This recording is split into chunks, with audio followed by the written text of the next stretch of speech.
Ya no pude dudar de que reposaba al fin dentro de un ataúd. Buenas tardes.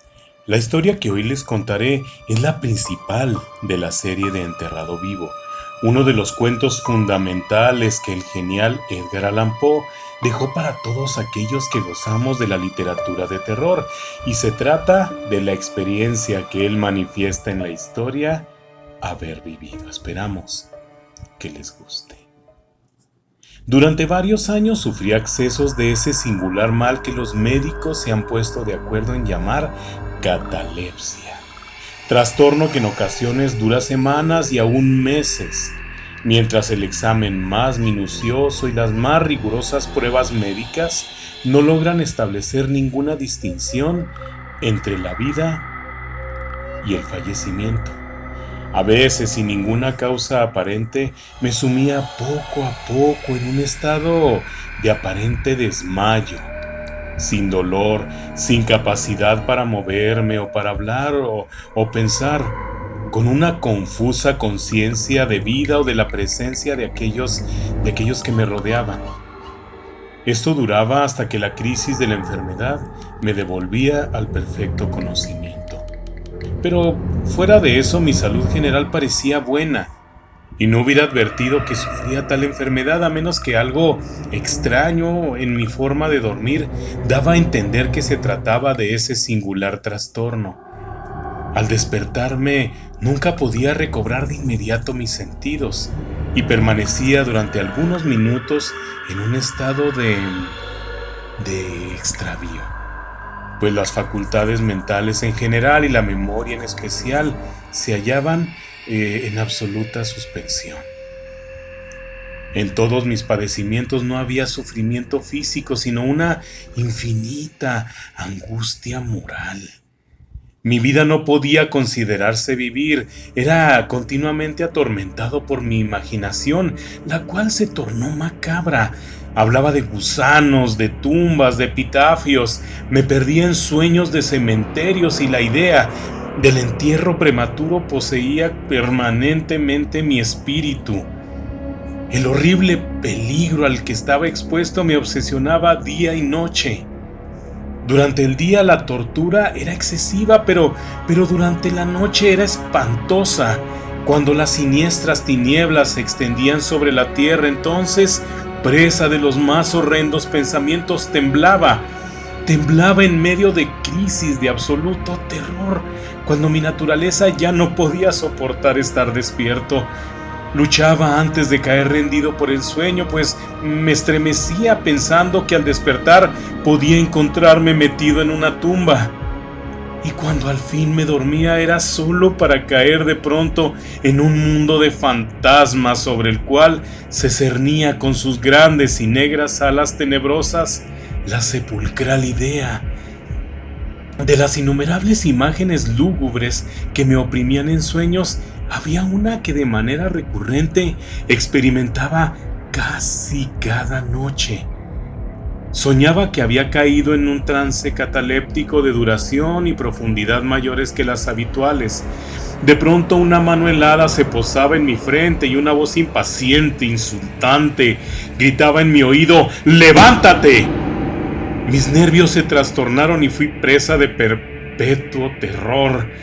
Vacilaba en cabalgar, en caminar o practicar cualquier ejercicio que me apartara de casa. En realidad, no me atrevía a confiar en mí mismo fuera de la inmediata presencia de aquellos que conocían mi mal, por miedo de que en uno de mis habituales ataques me enterraran antes de que terminara mi verdadero estado. Dudaba del cuidado, de la fidelidad de mis amigos más queridos. Me asustaba pensar que, en un trance más largo de lo acostumbrado, se convencieran de que no tenía remedio. Llegaba a temer que, como les causaba muchas molestias, quizás se alegraran de considerar cualquier ataque muy prolongado como excusa suficiente para librarse de mí definitivamente. En vano trataban de tranquilizarme con las más solemnes promesas. Les exigía por los juramentos más sagrados que en ninguna circunstancia me enterraran hasta que la descomposición estuviera tan avanzada que impidiese cualquier confusión. Y aún entonces mis terrores no atendían a ninguna razón, no aceptaba consuelo. Comencé una serie de laboriosas precauciones.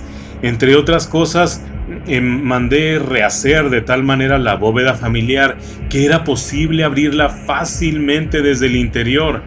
La más ligera presión de una larga palanca que se extendía dentro de la cripta bastaba para abrir rápidamente los portales de hierro.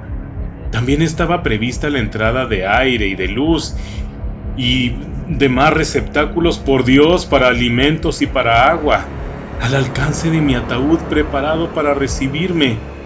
Este ataúd estaba forrado con un material cálido y suave y provisto de una tapa elaborada según el principio de la puerta de la bóveda, con el añadido de resortes ideados de tal modo que el más débil movimiento del cuerpo hubiera sido suficiente para soltarla.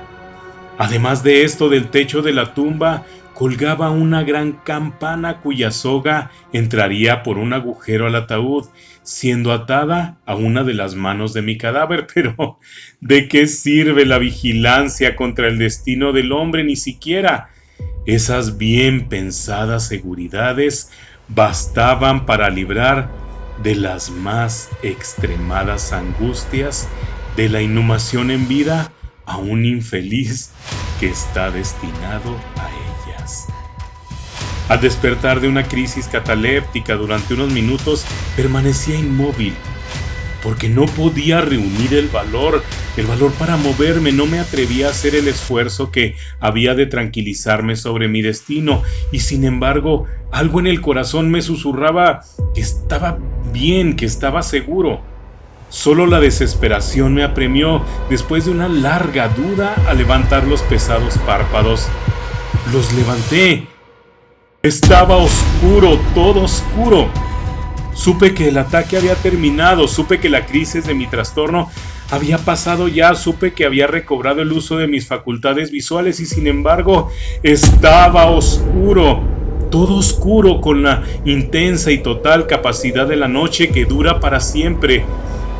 Intenté gritar, pero mis labios y mi lengua reseca se movieron desesperados, pero ninguna voz brotó de los resecos pulmones que, oprimidos por el peso de una montaña, jadeaban y palpitaban con el corazón en cada inspiración laboriosa y difícil. El movimiento de las mandíbulas en el esfuerzo por gritar me mostró que estaban atadas, como se hace habitualmente con los fallecidos. Sentí también que estaba acostado sobre una superficie áspera y que algo similar a los costados me estrechaba. Hasta ese momento no me había atrevido a mover ninguno de los miembros, pero entonces levanté violentamente los brazos que estaban estirados con las muñecas cruzadas. Golpearon contra otra superficie sólida, leñosa, que se extendía sobre mi cuerpo a no más de 6 pulgadas de mi cara.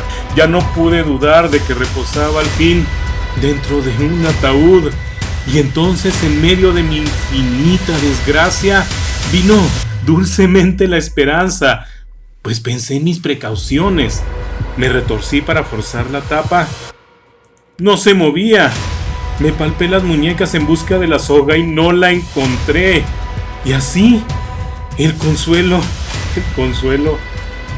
huyó para siempre, y una desesperación aún más fuerte reinó dentro de mí, pues no podía menos de advertir la ausencia de las almohadillas que había preparado tan cuidadosamente. Y entonces llegó de improviso a mis narices el fuerte y peculiar olor de la tierra húmeda. La conclusión era irresistible, no estaba en la bóveda. Había caído en trance fuera de mi casa, entre extraños. ¿Dónde y cómo? No podía recordarlo. Y ellos me habían enterrado como a un perro, metido en un ataúd común, claveteado, y arrojado a lo profundo para siempre de alguna tumba ordinaria, anónima. Cuando esta horrible convicción se abrió paso en las más íntimas estancias de mi alma, luché una vez más por gritar, y este segundo intento tuvo éxito. Un largo, salvaje grito continuo, un alarido de agonía resonó en los ámbitos de la noche subterránea. ¡Vamos, vamos! ¿Qué es eso? ¿Por qué aúlla de esa manera como si fuese poseído?, dijo una voz áspera, y entonces unos individuos desconocidos me sujetaron y me sacudieron sin ceremonias. No me despertaron, pues estaba bien despierto cuando grité, pero me devolvieron a la plena posesión de la memoria. Esta aventura ocurría cerca de Richmond, en Virginia. Acompañado de un amigo, me vi internado en una expedición de caza varias millas abajo a orillas del río James. Se acercaba la noche cuando nos sorprendió una tormenta. La cabina de una pequeña embarcación anclada en la corriente y cargada de tierra vegetal nos brindó el único abrigo disponible. Le sacamos el mayor provecho posible y pasamos la noche a bordo. Me dormí en una de las dos únicas literas. No hace falta describir las literas de una embarcación tan pequeña. La que yo ocupaba no tenía ropa de cama. Su ancho era de 18 pulgadas. La distancia entre el fondo y la cubierta era precisamente la misma. Me resultó difícil introducirme en ella, sin embargo, dormí profundamente.